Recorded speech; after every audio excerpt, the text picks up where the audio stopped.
तर महादेव मुंडेंच्या खुनानंतर कराडच्या मुलांचे पोलिसांना 150 फोन गेलेत असा सनसनाटी आरोप केला भाजपचे आमदार सुरेश धस यांनी। सुशील वाल्मिक कराड आणि श्री कराड या दोघांनीही पोलिसांना फोन केल्याचं धस यांचं म्हणणं आहे। पोलीस निरीक्षक रवींद्र सानप, विष्णू फड, गोविंद भदाणे या पोलिसांना फोन करण्यात आले आहेत असं धस यांनी म्हटलंय।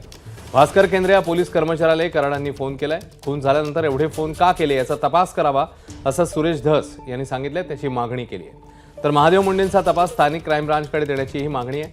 15 महिन्यानंतरही महादेव मुंडेंच्या खुनाचा तपास झाला नाहीये असं सुरेश धस यांचं म्हणणं आहे।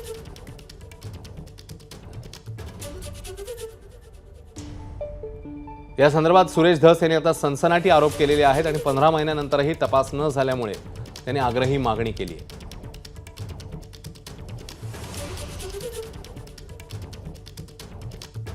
कराड यांचे चिरंजीव सुशील आणि श्री या दोन मुलांनी पोलीस निरीक्षक रवींद्र सानप,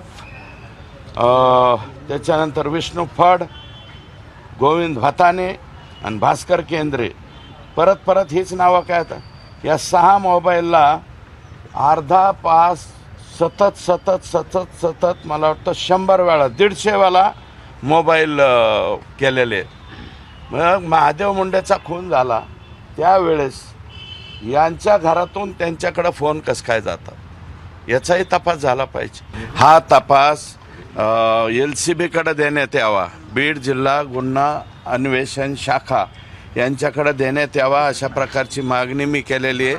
आणि हेच मागणी त्यांचे बंधू यांनी सुद्धा केलेली आहे मुंडेंनी। ABP माझा, उघडा डोळे बघा नीट।